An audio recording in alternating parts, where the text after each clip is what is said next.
Step forward classes. आज हम अपने कॉन्स्टिट्यूशनल बॉडीज़ की सीरीज़ शुरू करने जा रहे हैं, जिसमें हम सबसे पहला topic election commission of India पढ़ेंगे।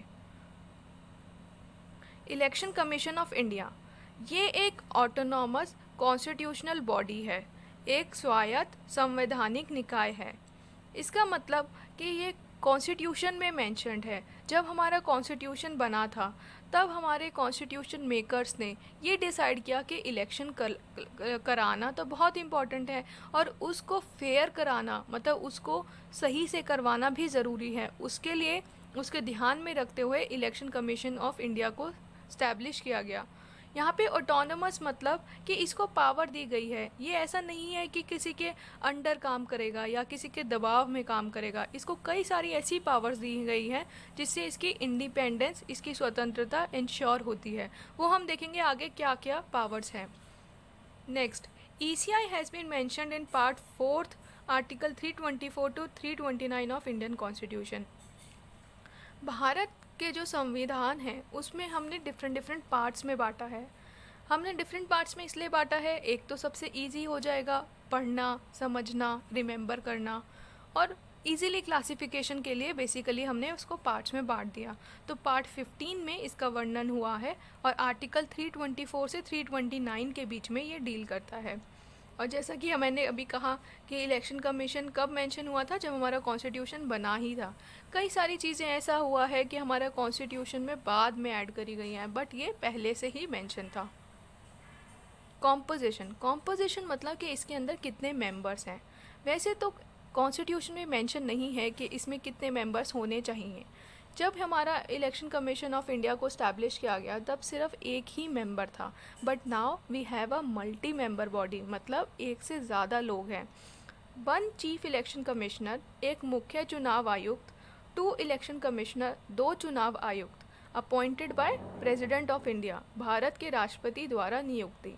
इनिशियली जो ECI था वो हेडेड बाय सिंगल पर्सन था, बट 1989 में इसको एक मल्टी मेंबर बॉडी बना दिया गया। अब इसके बनाने से क्या होगा, अकाउंटेबिलिटी और डेमोक्रेटिक इंस्टीट्यूशन स्टैब्लिश हो जाएगा। लेकिन आप जब बुक पढ़ेंगे या आप इंटरनेट पे सर्च करेंगे तो आप देखेंगे कि 1989 में 2 मेंबर्स की एडिशन हुई, पर 1990 में फिर से इसको ये सिंगल मेंबर बॉडी बना दिया, मतलब फिर से इसमें सिर्फ एक ही मेंबर था। फिर 1993 से लेके आज तक अब ये एक परमानेंट मल्टी मेंबर बॉडी हो चुका है। आगे भी चेंजेस हो सकते हैं, बट 1993 से इसको एक permanent body, multi member body बनाया गया। अब हम बहुत ही इंपॉर्टेंट चीज़ है कि functions of election commission of India, कि election commission of India actually में करती क्या है। इसको बनाया तो है और कॉन्स्टिट्यूशन में डाला है, और जब कॉन्स्टिट्यूशन बना था तभी डाला है, तो कुछ तो इम्पॉर्टेंट होगा। आइए वो समझते हैं। Responsible for administering election process in India at national and state. अब देखिए, नेशनल लेवल पे भी इलेक्शंस होते हैं। आप जैसे लोकसभा के इलेक्शन होते हैं तो आप ज़रूर वोट देने जाते होंगे। आपके स्टेट में इलेक्शन होते हैं, आप ज़रूर वोट देने जाते होंगे। तो ये जो वोट देना, ये पूरा प्रोसेस कौन कराता है, हमारा ECI कराता है।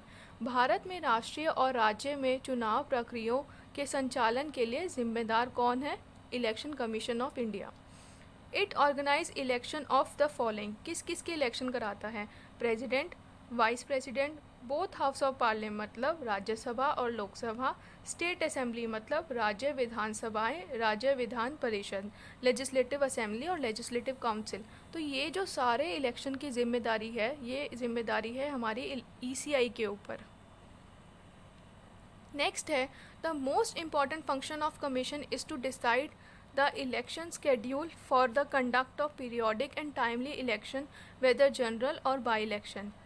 तो ये काम के क्या शेड्यूल होना चाहिए, कब कब इलेक्शन होने चाहिए, किस किस डेट पे इलेक्शन होना चाहिए, किस स्टेट में पहले इलेक्शन होना चाहिए फिर दूसरे में होना चाहिए, तो ये सब जिम्मेदारी भी ECI के ऊपर है। नेक्स्ट है, it prepares electoral roll and issues electronic photo identity card. तो मान लीजिए कि एक स्टेट में इलेक्शन हो रहा है तो कॉन्स्टिट्यूएंसीज़ में बढ़ जाता है स्टेट को। अब हर एक कॉन्स्टिट्यूएंसी में जितने जितने लोग रहते हैं उसकी जो जो पॉपुलेशन है, उस पॉपुलेशन में ये देखना कि 18 साल से ऊपर का कौन है, ये इंश्योर करना कि उनका वोटिंग आईडी कार्ड बना हुआ है। खैर ये लोगों की भी रिस्पॉन्सिबिलिटी है कि वो ये अपने राइट टू वोट को एक्सरसाइज करें, पर ये ईसीआई का भी काम है कि वो जो फ़ोटो आइडेंटिटी कार्ड है उसको बनाए, देखे कि कौन नया मेंबर ऐड हुआ है, या फिर ये सारी जो काम करता है ये ईसीआई काम करता है। नेक्स्ट है it decide on the location polling station, location of counting centre and security arrangement. अब जब जब भी कभी इलेक्शन देने गए होंगे तो आपने देखा होगा कि सिक्योरिटी भी रहती है वहाँ पे, और जनरली जो पब्लिक इंस्टीट्यूशंस हैं उनको यूज़ किया जाता है। वहाँ पे जनरली पब्लिक जो ऑफिसर्स होते हैं या पब्लिक सर्वेंट होते हैं उन लोगों को एम्प्लॉय किया जाता है 1 दिन के लिए, 1.5 दिन के लिए, 2 दिन के लिए। तो ये सारा जो भी काम है ये कौन कर रहा है? ये ईसीआई कर रहा है। It grants recognition to political party and allot election symbols to them along with settling dispute related to it.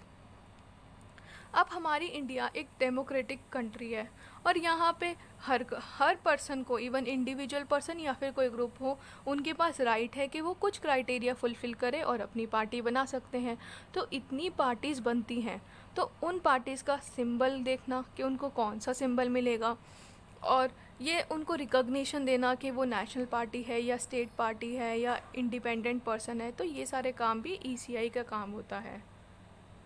Next है commission also has advisory jurisdiction in the matter of past election disqualification, post election disqualification of sitting member of parliament and state legislature. आपने कई बार news में सुना होगा कि election हो गया, वो वहाँ से जीत गया, पर इलेक्शन होने के बाद भी कोई पर्सन अपनी सीट को चेंज कर रहा है या फिर वो पार्टी छोड़ रहा है। तो ऐसे ऐसे केसेस बहुत आते रहते हैं। तो उसमें डिस्प्यूट होना लाजमी है, हो भी सकता है। तो उसमें कमीशन क्या करता है? एडवाइजरी जुरिस्डिक्शन करता है। नेक्स्ट है it issues the model code of conduct in election for political parties and candidate. राजनीतिक दलों और उम्मीदवारों के लिए चुनाव में आदर्श आचार संहिता जारी करता है। मॉडल कोड ऑफ कंडक्ट क्या होता है? बेसिकली जो पॉलिटिकल पार्टी होती है और जो कैंडिडेट खड़े होते हैं उनको गवर्न करता है कि अब इलेक्शन अनाउंस हो चुका है, आपको ये बातों का ध्यान रखना है आपको, और हर वो जो भी कैंडिडेट खड़ा होता है, जो भी पार्टी होती है, उस पर लागू होता है। तो ये भी इशू करता है। It sets limit of campaign expenditure per candidate to all the political parties and also monitor the same. चुनाव प्रचार के लिए खर्च पर सीमा तो ये भी लगाई जाती है किसके द्वारा? इलेक्शन कमीशन ऑफ इंडिया के द्वारा। नेक्स्ट है टर्म्स एंड कंडीशन।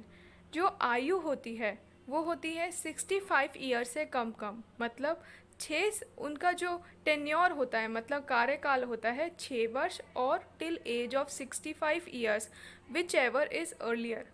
6 वर्ष या 65 वर्ष की आयु तक जो भी पहले हो, तो या तो मान लीजिए उनका जो टेन्योर है वो 6 साल का कंप्लीट हो जाए और वो 65 ईयर्स के नहीं हुए हो, तो वो भी वैलिड माना जाएगा। या फिर वो अगर 65 ईयर्स के मान लीजिए हो गए, तो जो भी पहले हो जाएगा उसको माना जाएगा कि वो उसका टेन्योर है। No negative change in salary and allowances. वेतन और भत्तों में कोई नकारात्मक परिवर्तन नहीं। बढ़ सकती है सैलरी, अलाउंसेस बढ़ सकते हैं लेकिन कम नहीं किए जाएंगे। Expenses are surcharge on consolidated fund of India.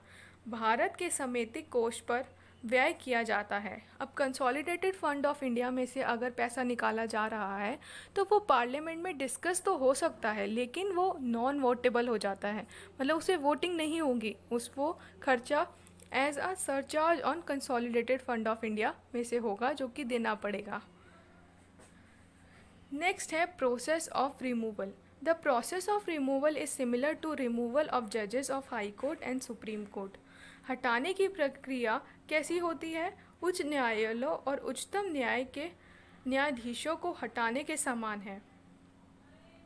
ECI can be remove from office. किस ग्राउंड पे रिमूव हो सकता है? Through a motion adopted by parliament on ground of proven misbehaviour और इनकैपेसिटी। दुर्व्यवहार और अक्षमता के आधार पर संसद द्वारा किसको? इलेक्शन कमीशन ऑफ इंडिया को रिमूव किया जा सकता है। अब ये जो प्रोसेस ऑफ रिमूवल है इसको थोड़ा हम समझ लेते हैं। अब जैसे कि मान लीजिए ये डाउट हुआ कि भाई जो चीफ़ इलेक्शन कमिश्नर है हमारा, उनकी जो उन्होंने मिसबिहेवियर किया है या इनकैपेसिटी किया है, मान लीजिए दुर्व्यवहार किया है, तो उनको क्या होगा, removal require special majority of 2/3 member present and voting supported by 50% of total strength of house. इसका मतलब हमें स्पेशल मेजॉरिटी चाहिए। तो अगर उसको पास करना है, अगर हमें चीफ़ इलेक्शन कमिश्नर को निकालना है, तो दोनों हाउस में से एक तो 2/3 मेंबर हैं जो कि उस टाइम पे प्रेजेंट हैं और जो वोट कर रहे हैं उतना होना चाहिए, प्लस 50% जो टोटल स्ट्रेंथ ऑफ हाउस है उसके उसको मिला के जो भी वोटिंग होगी, अगर वो पास हो जाती है, अगर इतनी वोटिंग कैलकुलेट होती है, तब जाके हम रिमूव करेंगे। और कौन रिमूव करेगा? फाइनली प्रेसिडेंट रिमूव्स हिम, राष्ट्रपति द्वारा हटा दिया जाता है। इम्पॉर्टेंट नोट क्या है, ये प्रक्रिया सिर्फ मुख्य चुनाव आयुक्त के लिए है। अन्य जो दो को मुख्य चुनाव आयुक्त की सलाह पर राष्ट्रपति हटा सकते हैं। इसका मतलब है कि जो चीफ इलेक्शन कमिश्नर है, अगर उसको हटाना है तो दोनों हाउस में से मेजॉरिटी, स्पेशल मेजॉरिटी से पास होना चाहिए। लेकिन अगर हमें बाकी जो 2 इलेक्शन कमिश्नर हैं उनको हटाना है तो चीफ इलेक्शन कमिश्नर का डिसीजन लेना पड़ेगा। कौन लेगा? प्रेसिडेंट लेगा। अभी प्रेजेंटली सुनील अरोड़ा हमारे करंट चीफ ऑफ ईसीआई हैं, और जो फर्स्ट थे वो कौन थे? सुकुमार सेन, वो फर्स्ट ईसीआई ऑफ इंडिया थे।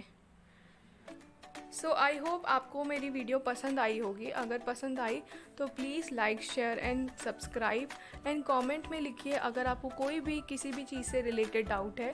सो मैं कोशिश करूँगी मैं आपका डाउट क्लियर कर सकूँ। और आप हमें लाइक करते हैं, आप कमेंट में लिखते हैं, सब्सक्राइब करते हैं, तो बहुत ही मोटिवेटेड फील होता है। तो आप प्लीज़ उसको कीजिए। Thank you so much.